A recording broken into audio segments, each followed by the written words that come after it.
Namaste, welcome to Chakras Deep Dive Part 2 for everyone that watches later and for the ones who are live.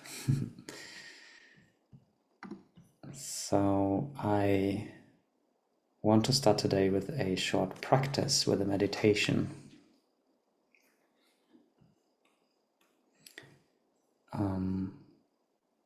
So please find a comfortable seat. And if you want to close the eyes already down, there will be maybe dropping a few more people in, but you can already relax.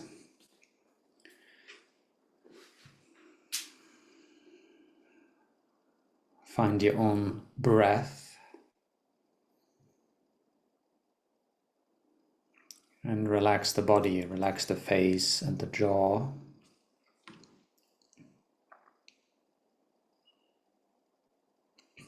This will be a introduction to a chakra meditation. So the very basics, how you start to practice with the chakras.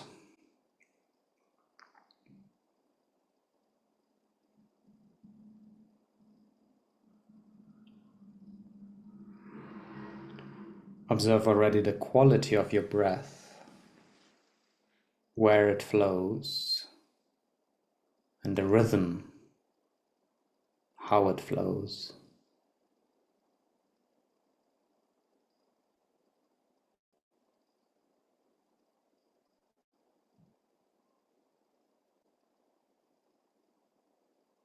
Allow a sense of effortlessness.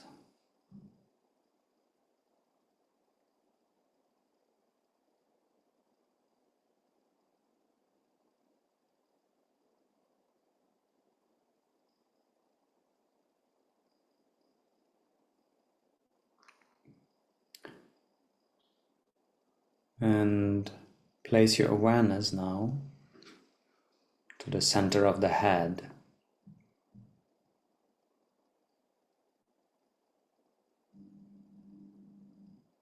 Breathe into that spot, INEA chakra. The breath don't need to be necessarily deep or long, just normal, unregulated breaths.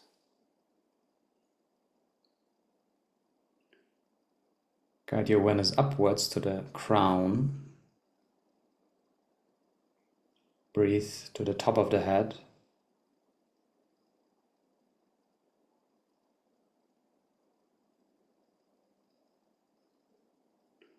Return back to the center of the head, INEA chakra. 1 or 2 breaths is enough.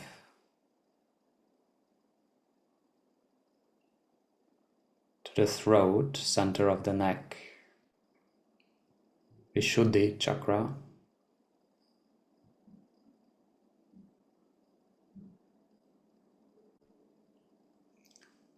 Going downwards to Anahata, the heart, center of the chest.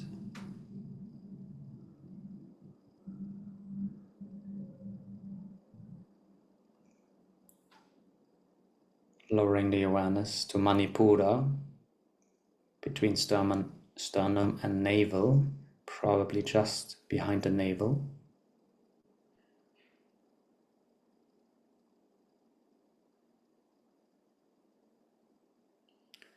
Svadhisthana, sacral chakra, in the center of the hip.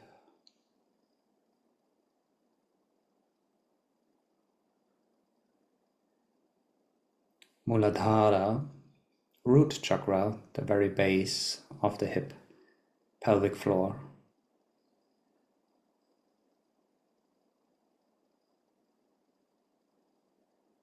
Simply breathe awareness. Starting again, Muladhara, base. Svadhisthana, sacral.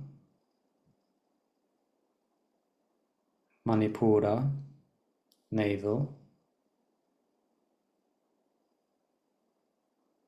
Anahata, heart.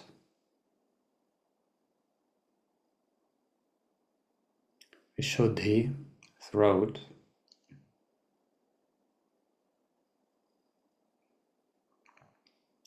Anya, head.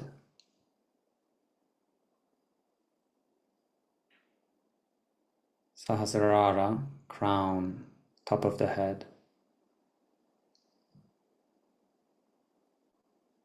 And ending with Agnya, center of the head again.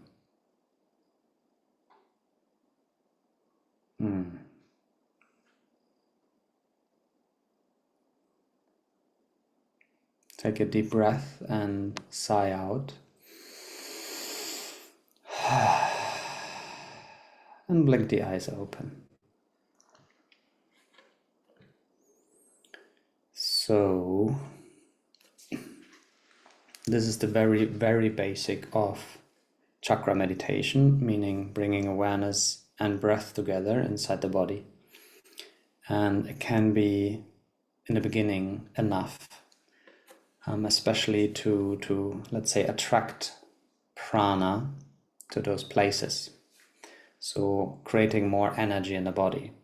So just going through that once a day is already nice to increase the energy level.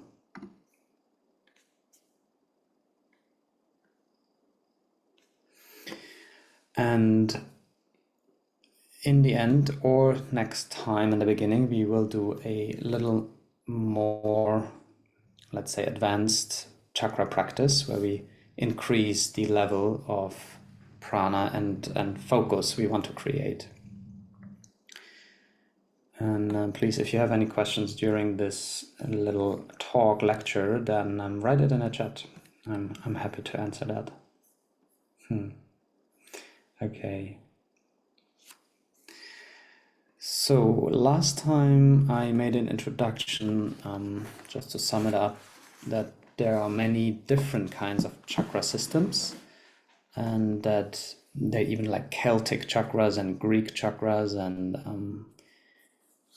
Near East, and many, many different systems from India. And we now more or less agree on the 7 chakra system as the latest version of it, let's say. And I didn't get to exactly describe Kundalini, the energy that is meant to be the central, so to say, figure in this whole work with the chakras, the one energy we want to awaken. So I want to talk about that today a little bit, and about the granthis, that's the knots, the psychic, so-called psychic knots that sit in a body that have to be pierced by that Kundalini, which then open new areas of your experience. And then we will go into the chakras themselves and look more deep into each chakra. And probably, we'll see, probably will not finish today, most likely, but then finishing the other chakras the next session.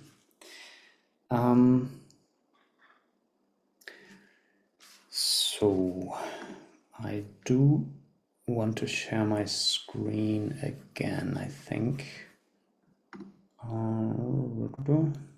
Yeah, I have many material this time, so there's a second screen. So when I'm looking somewhere else, it's not that that I'm gone. I just want to make sure I have my shares here available. So Kundalini, exactly. How do I share this? Screens, there you go. So this is an excellent book. It's called Roots of Yoga. If you're like a bit nerdy or keen to go to the source texts, I can highly recommend that. They have linked all the passages from the original scriptures, but I want to just pick a few sections here and go through that, so we can get a better understanding of Kundalini energy, especially that. Yes, let's start with the yogic body. So just to remember that here I marked it here, that it's seen as a network of psychophysical centers. So meaning that it's not just our body, like ourself, is not just a physical body, it's kind of the subtle energies that reside within that body. And those psychophysical centers are called chakras or granthis. It's part of that. Adaras, that means base points. Nadis, the conduits, like the energy channels that link all that together, and the movements of the energy within those channels. Yeah, and we call that vital forces or prana vayus. And Kundalini is one very specific of that, and the central one we want to understand and look at. And where is it? I think 2 or 3 pages here. And I want to read a little passage because this describes quite well what Kundalini is and gives us an overview. So Kundalini, also pronounced Kundalini, because the last I is actually a long I, so Kundalini, meaning she who is coiled, signifies the power of the divine feminine, which is Shakti, from Shiva and Shakti. So Shakti, that principle of ultimate consciousness, and Shiva, ultimate consciousness, and Shakti would be the first movement of consciousness. So the energy that starts to create, which is the female principle in yoga philosophy. And so this female divine energy, Shakti, is residing within the body of a yogi and can be stimulated by means of yoga practice in order to actualize spiritual potential. And that means we can prepare the rise of Kundalini, the activation of that very female divine essence, which is everything that is in our phenomenal world, everything we can see, touch, and so on, is made of, or is because of Shakti.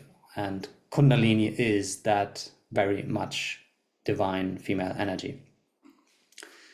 And to get into that deep knowledge, like experiential knowledge of that, as well as reaching Shiva, like the knowledge of the essence, your spiritual essence, that is prepared or stimulated, as they say here, by yoga practices, especially Kundalini yoga, which doesn't mean Kundalini the style we have nowadays.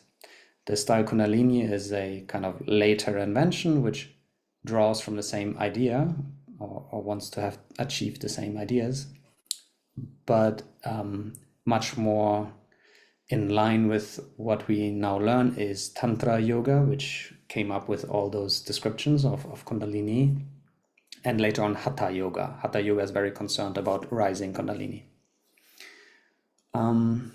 So the goddess, she's called the goddess, Kundalini, is represented by a serpent lying coiled and dormant. And that's often what we see at pictures. We will see that later. And she is kind of sitting at the base in the Muladhara chakra, dormant. So she's not activated. You can imagine it like potential. I like one word to translate Kundalini is potential. It's unactivated energy. And it's meant to be the goddess. That's why we refer to she or her when we speak about Kundalini. So now it says, by the means of yoga practices such as visualization, breath work, seals, that would be the granthis and the bandhas. I think we spoke about the bandhas last time. The energetic locks, Mula Bandha, Jalandhara Bandha, that what you want to activate while you breathe or while you do your yoga postures. So that's one part also of kind of activating Kundalini or making the environment more habitual, more nice for her to rise. Mantras and so on she is forced out. That would be Kundalini. In Tantra, we don't want to force. In Tantra, we would invite. So we just make it very presentable and very nice for Kundalini, and we kind of invite her. Come. It's a nice environment. Please come. And in Hatha Yoga, it's a little bit more forced. Like we want to push her up and out, which, if the practitioner is not ready, can also damage a little bit, like the mind and the body. But yeah, she wants to be forced out or invited out of her habitual location, which is at the base of the spine. And she normally, not Kundalini itself, but prana, which is mentioned here, the vital air, prana, that what animates everything, normally is flowing in the collateral channels, Ida and Pingala. And once we bring that, that's kind of the normal rhythm, I think I explained that last time, in the body to keep it healthy and alive. And as soon as we try, or if we invite prana to go from the central, from the side channels, Ida and Pingala, to the central channel, we want to activate Kundalini and then bring Kundalini into the central channel. When this occurs, Kundalini, who resides at the entrance of the central channel, called Sushumna,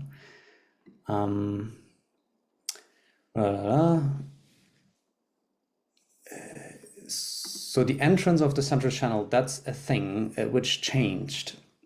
So nowadays we say it's the base of the spine where she resides, but in earlier text it was the heart or the navel, and it's called the navel area. It's called, like below the navel, it's called the kunda, the fire pit. And it's also how our shala is called, the kunda shala. And to my experience, like personal experience, I would say it sits somewhere just below the navel in the kunda. So that's where I feel Kundalini enters the central channel more than even like the base of the spine. But the texts don't agree on the exact location. Yes, but somewhere there she awakens, straightens, and rises up through the central channel or the central axis of the body, passing through the various chakras and piercing the knots, which are called the granthis, which lie along the central channel. This process gives rise to, one, special powers, but also it does kind of bring everything to light which was dormant or hidden in the chakras.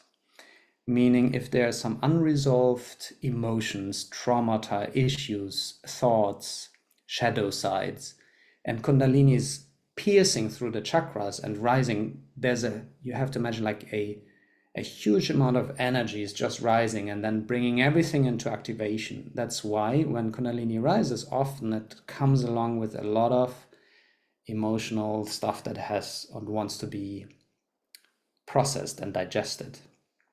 And especially the knots, the so-called granthis, they have a big power of releasing like deep stuff, and also turning your life upside down a little bit.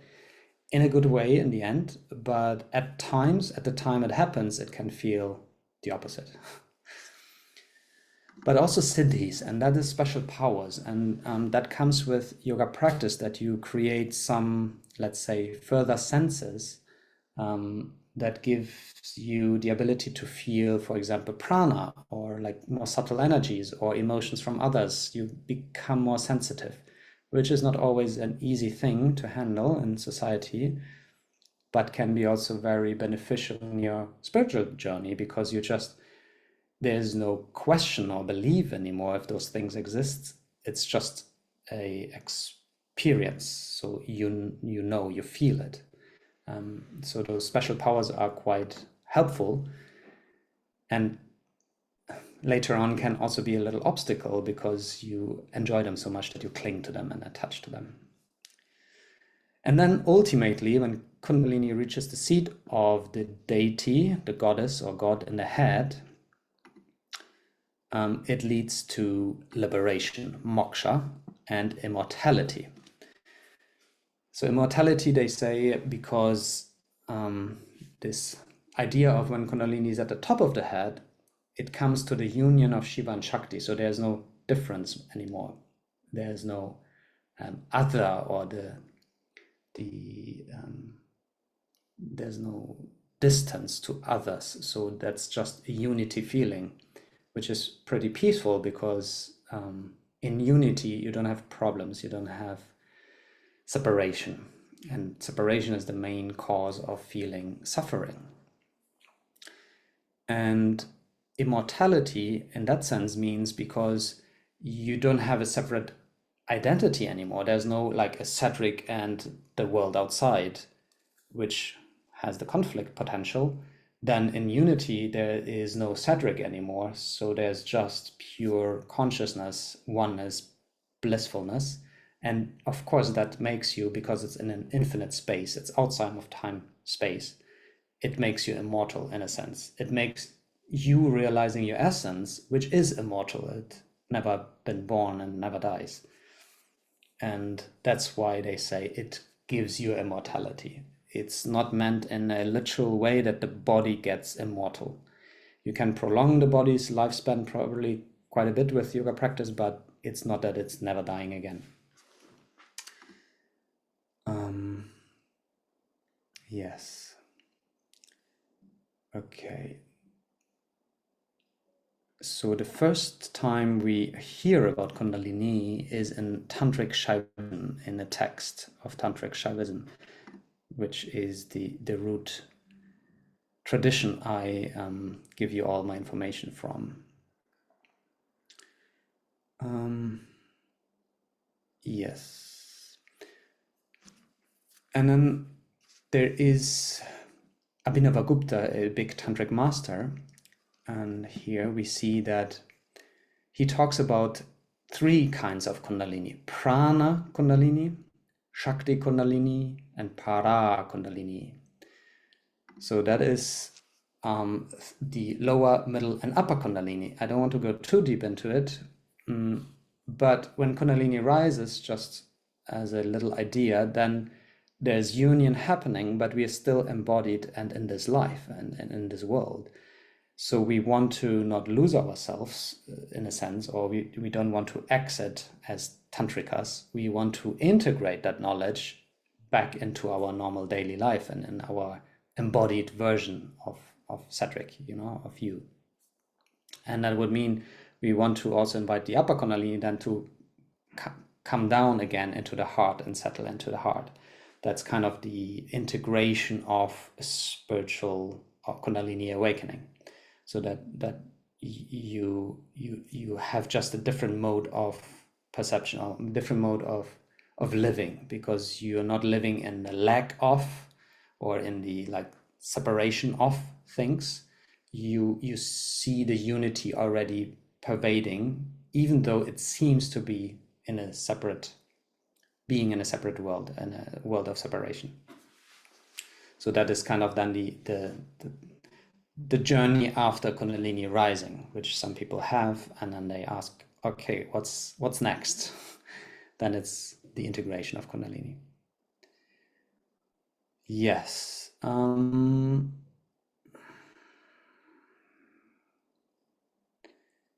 Yes. Okay, I think, oh yeah, we can go here. So just so you also have an idea how this stuff comes together, we look into the source scriptures where it was written, and here I share just for an example, so you get an idea of those things, how they come together. So here is a scripture mentioned, and then in the chapters or the lines where it's found, and then we find the source idea of those things. So that's how we get all those teachings. And what I want to share is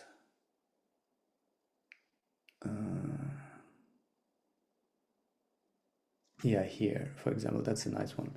So he should force, the practitioner should force the downward moving apana breath. So one pranavayu, I spoke about it in the beginning, one breath, prana energy that normally goes down, you move upwards, and then by using the lock, the mula bandhas, you engage the pelvic floor muscles that the apana, the energy cannot drop out anymore.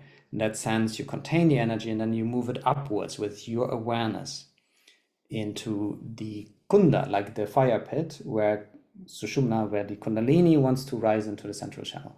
So you bring that prana into that center, and then also the other force, the force that goes up, you bring down, so you force them together, the two different normal ways of how prana moves in the body.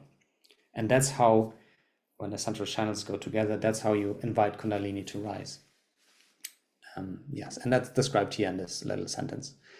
When the apana has turned upwards and goes together with the fire to the place of prana, that's the heart energy, then now that fire, prana and apana, those both have quickly come together, so they merged, and the coiled sleeping kundalini, heated by that fire and stimulated by the breath, makes her body enter the mouth of the sushumna, meaning when you bring those two together, you create so much energy that kundalini is like invited to come out and enter the mouth of sushumna, the mouth of the central channel. So that's how we find out how things work. All right, let me stop this for a second. Okay, so this is roughly kundalini, and as central practice in all chakra work to bring that through the central channel. Now we have the, let's say, obstacles, the granthis. And those are psychic knots. Psychic because mainly they're not in the physical body as a knot. They're the mind having limitations or belief systems that are so deeply rooted, or desires, that the energy kind of cannot pierce through, because your mind just is so stiff and doesn't allow the belief beyond its belief. So if you have the belief the world exists only out of particles, like you would be a materialist, then you couldn't believe in an energy that has kundalini, that rises and has some more spiritual aspects. So that would be already the first granthi. And so you are never able to go beyond the idea of physical material world. And that would be only done by the mind. The mind is the only hindrance, the block, the knot that makes this impossible to go beyond. So those are granthis. And the first granthi is called Brahma granthi, the granthi of the creator, Brahman. And it's located in the Mula Dada chakra, in the root chakra, at the base of the spine, sometimes even in the navel center, so in the Manipura chakra, depends which way you look at. And it's linked with the fire element. And the knot keeps the world in the phenomenal world in names and forms together. So yeah, as I said, like a materialist, your mind thinks that is the only truth that exists. And when you want to pierce that knot, you have to open yourself to the possibility that this is not the entire truth. And or the other way around, when kundalini rises and actually pierces that knot, you will your world view will be thrown over, and you experience something beyond that material world, which can be quite unsettling for some people. Also, what happens with the first knot, the Brahma granthi, is that as long as you believe in that world, you will not be able to settle your thoughts completely to stillness, because there's always something moving in a sense. Your mind cannot settle. I do imagine, I'm not sure why exactly, but that's what it said. But I do imagine because you have a deep knowledge of there is an essence that is beyond this world, and the mind cannot grasp it. So it's constantly trying to figure out what's going on, but it will never figure it out because it's not found in this world, in the material world.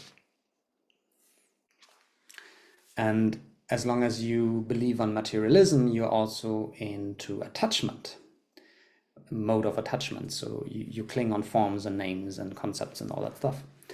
And yeah, and so that is the first knot that wants to be pierced and worked with. So that's the beginning of a spiritual journey, is to realize there is more than a material world or phenomenal world even. And to slowly untouch from that, detach, lose attachment. I share my screen again, just so you see the Grantis. Brahma Granti, that's what we were talking about. So the second Granti sits in the heart, the seat of prana, and it's called Vishnu. Vishnu is the god of sustainability. So it sustains, it preserves. So Brahman is the creator, Vishnu is the preserver, and then we have Rudra, Shiva is the destroyer. Now we are at Vishnu, the preserver, and he does preserve the prana, so the body is being able to live. And he does that by compassion, because he clings on the attachment of being alive, and that's a good thing. We want to have a body, we want to be alive, so he kind of supports that. But everything that we cling on is still something we are attached to, and we cannot reach in the end union, like the final goal of our chakra practice, if we still cling to attachments like emotions or even the physical body. So we also have to let go of that and transcend that. And even the most beautiful emotions like love, loving someone, or compassion for humanity is a good example, or the urge of ceasing suffering of others, they're still like very humble and great things to be attached to, but they're still attachments to certain feelings and certain actions and outcomes. And as Vishnu, we want to preserve the status quo, or we want to make it better, or whatever. But if we cannot go beyond that, we will not reach a higher knowledge of what the actual truth is. In spiritual practice, that is yoga, the union, experience the total union, the total essence, meaning beyond a world, beyond the physicality, beyond separation. And so we also have to seize or go through letting go of Vishnu, of that preserver.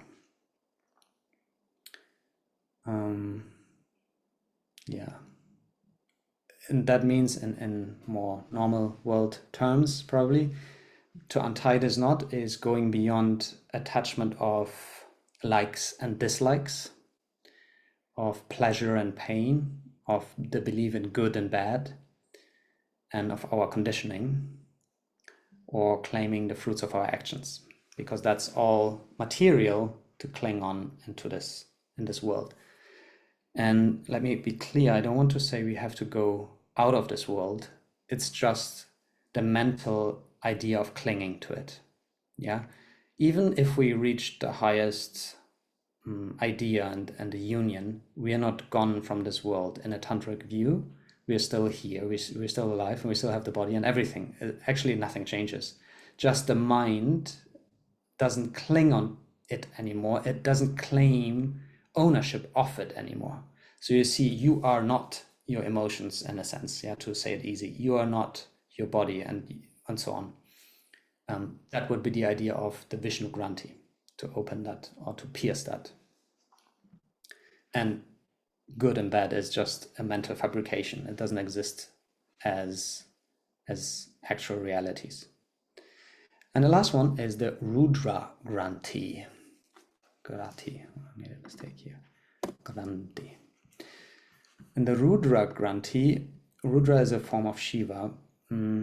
It's located in the center of the head, or Ajna Chakra, point between the eyebrows.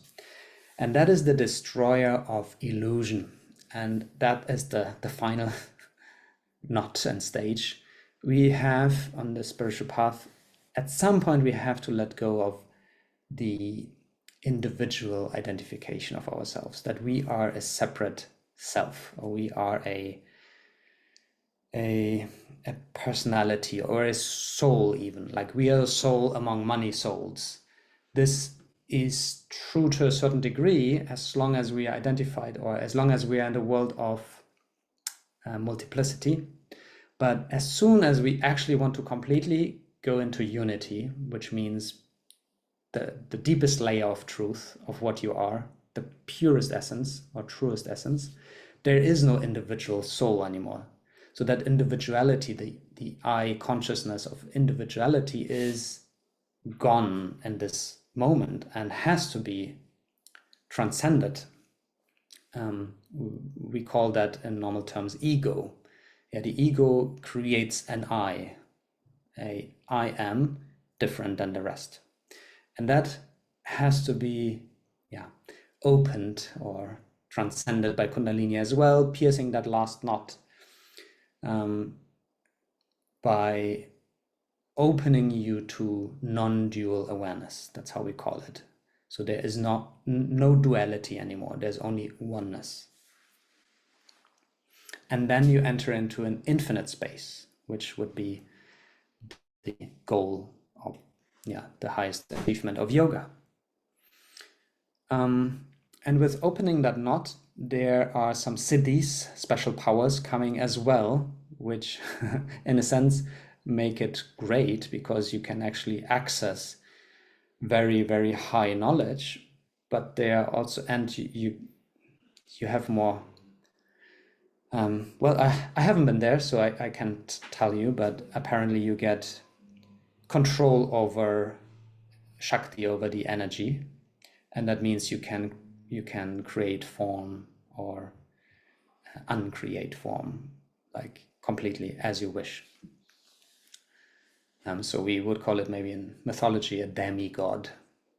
You can change your shape and form and so on. So when we speak about, for example, angels, or about beings who are in other dimensions, who are having no bodies and stuff like that, those are probably encounters where you have high siddhis, meaning where you have beings that can change their form or have no form, in a sense. And yes, the final goal is then the Sahasrara chakra, and then the unity. Okay, that's the Granthis, at least as an overview. And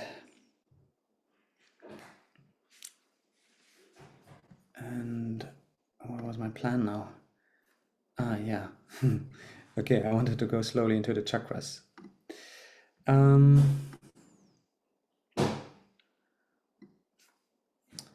My cat is destroying something again.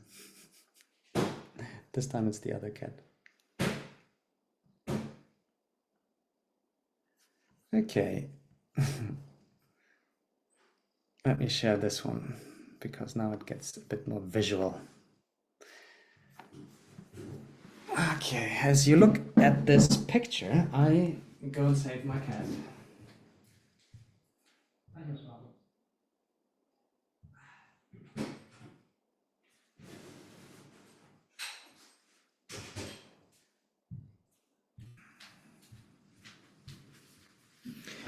Okay, so we have another 15 minutes, and I want to at least start to introducing the first chakra. This is a picture of Muladhara, the root chakra, and we'll go through that iconic, how's that called in English? Iconology? No, through those graphics. That's another one, and I will explain it, but I wanted you to see that there are many different variations of how the same chakra can be displayed. So here you see a very simple version of it, and also some other elements, or here you see it even more reduced version of the chakra itself and more emphasis on the deities and gods and symbols. There's another one where it looks completely unknown to our modern chakra depictions.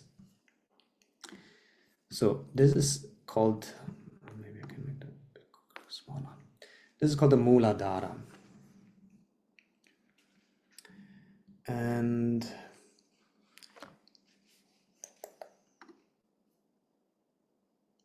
I will go through the attributes of Muladhara and want to explain also that picture, because we can understand a lot about the chakras from a traditional point of view, at least when we look at the pictures of them. So what we see is in the very center we see the Kundalini, the snake, in a downward facing triangle, and that's also the 3.5 times which the Kundalini she is coiled. And then there is a very long straight line upwards, and that is the Sushumna Nadi, the central channel.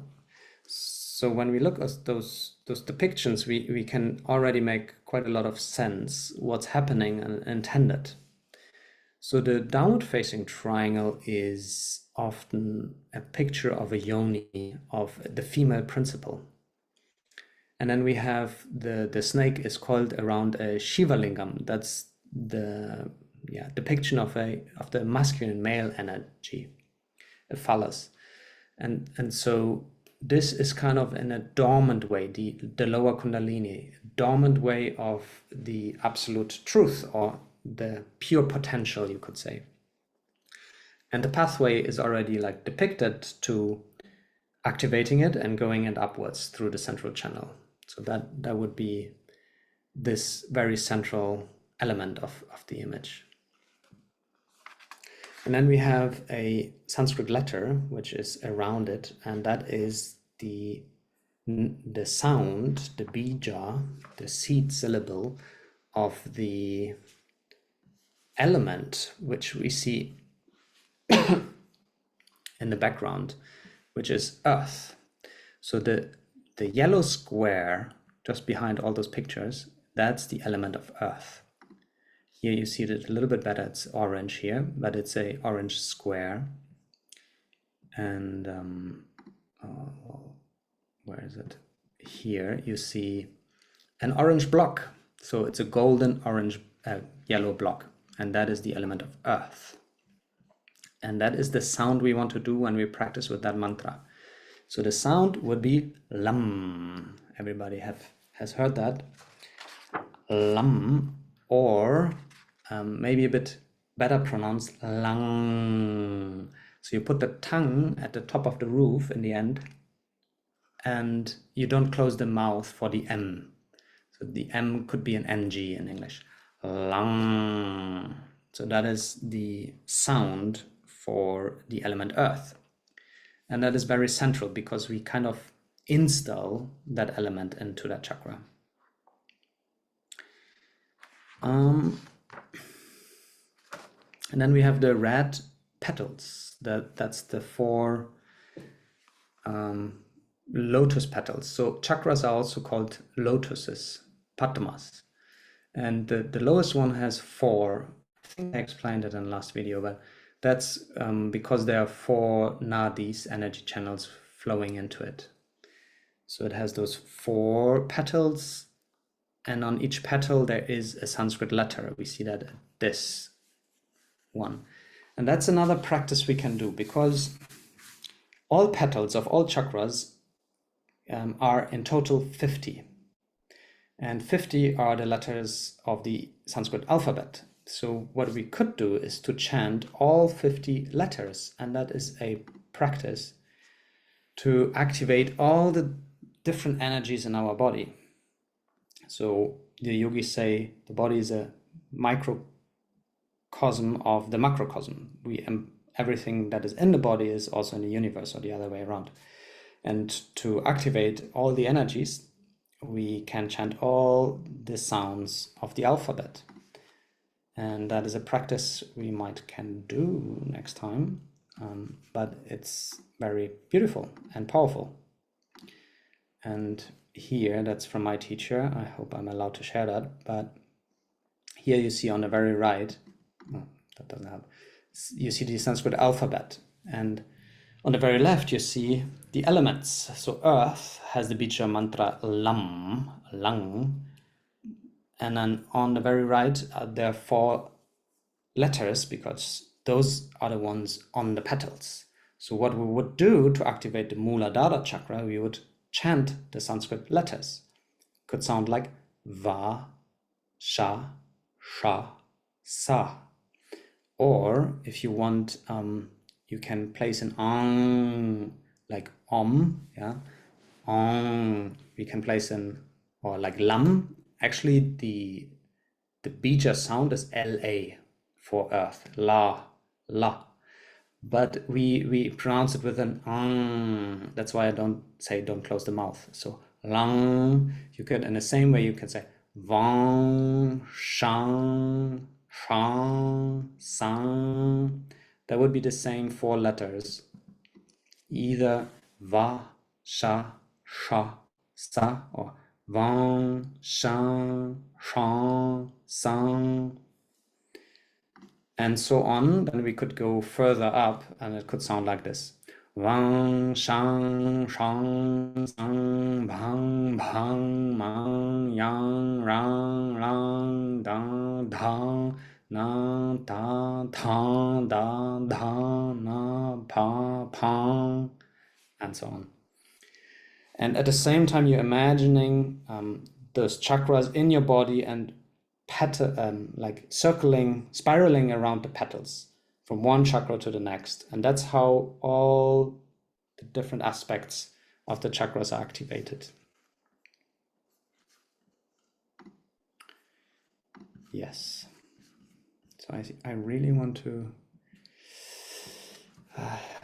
to finish at least the depiction here of the Mula chakra. That would be nice. Yeah, let's do that in maybe a bit short. I don't go so deep into every chakra because we would take forever, but for one I would like to do it so you also have an idea how this all works and why you see all those different things. So earth.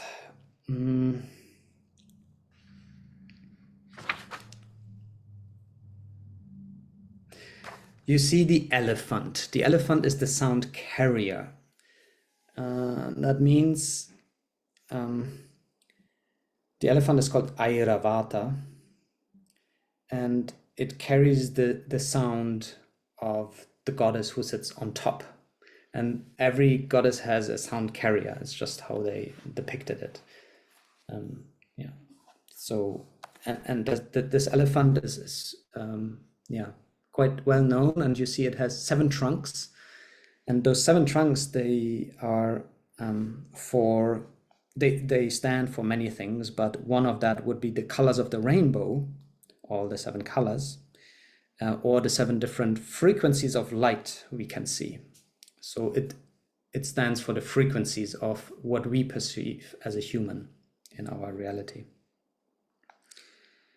And those frequencies would also represent the 7 aspects of individual consciousness that we want to evolve and like, yeah, find or recognize all of them.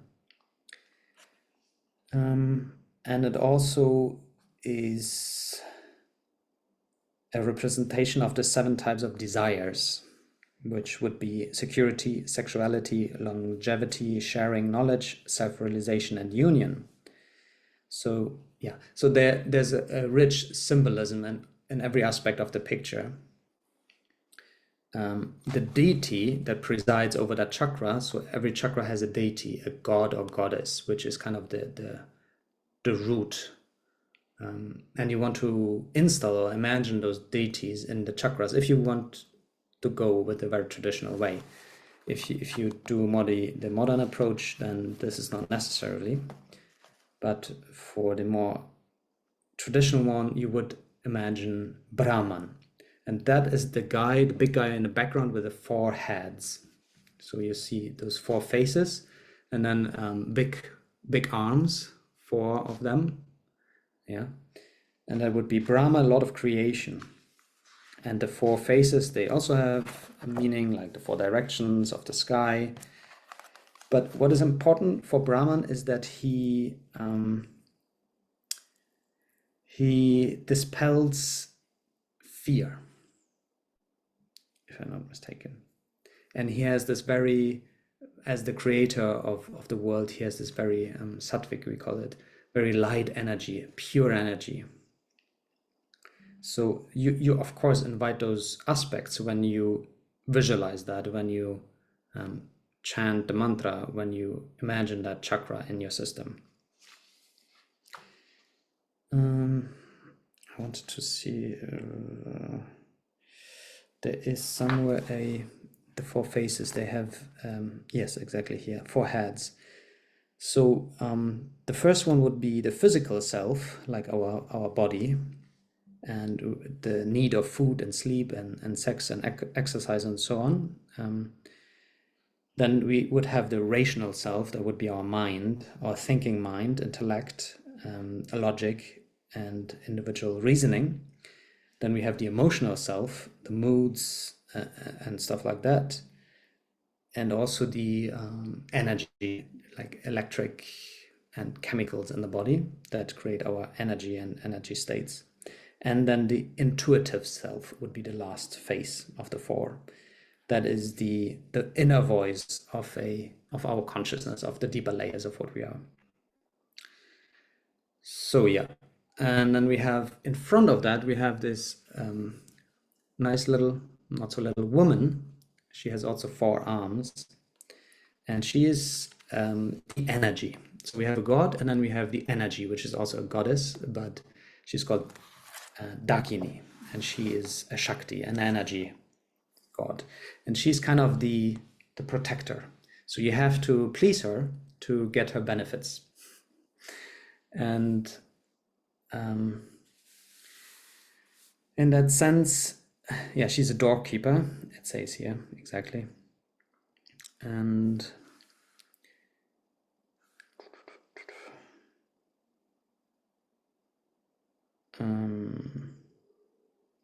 yes, so she has 4 arms, and there's a sword.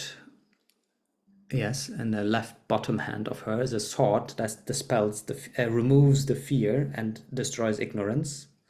So it helps us. Then she has a shield also on the left side. Maybe it's the right side for you.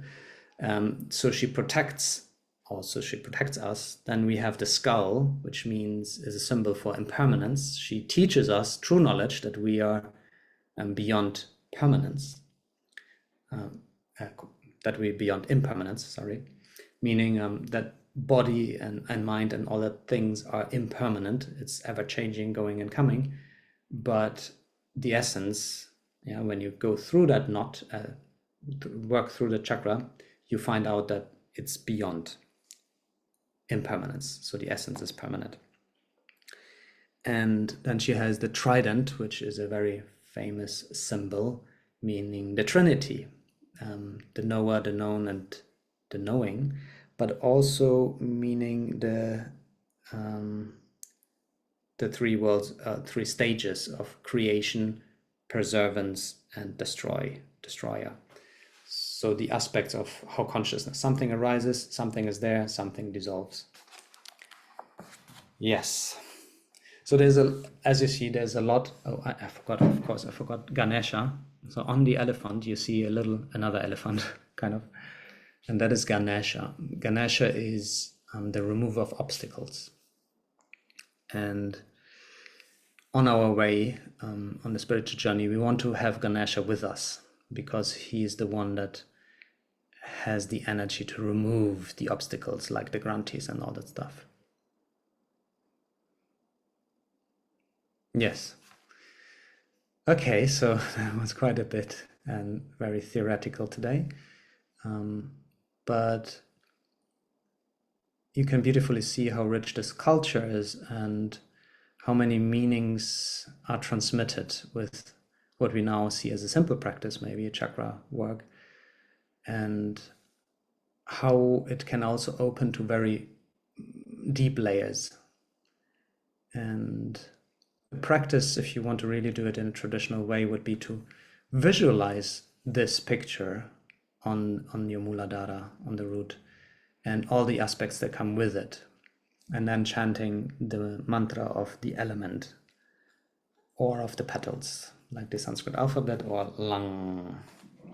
And you can also do the sounds of deities if you want, if you would like to. But yeah. Okay, so I think we have to unfortunately stop it here and finish even the Muladhara next time, and then I will go next time through all chakras, and that's probably then the last part of this little series, Chakras Deep Dive, because speaking about every chakra in that depth is just quite a bit of it's a long course. Okay, good to end. Let's do just 1-2 minutes of silence.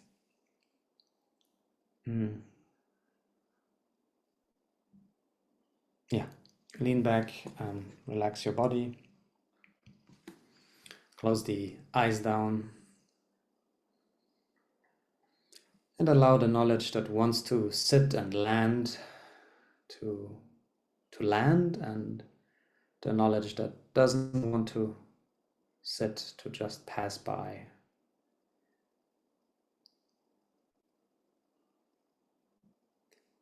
Returning to what is present, your breath, your body, dropping out of the mind into the heart and feel.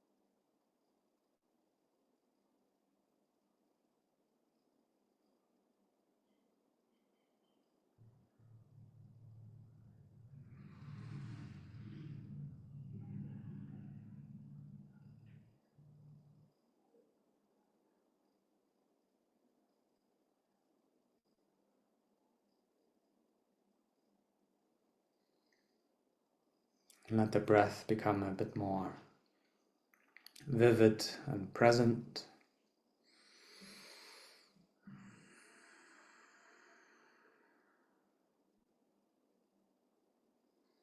And slowly open the eyes.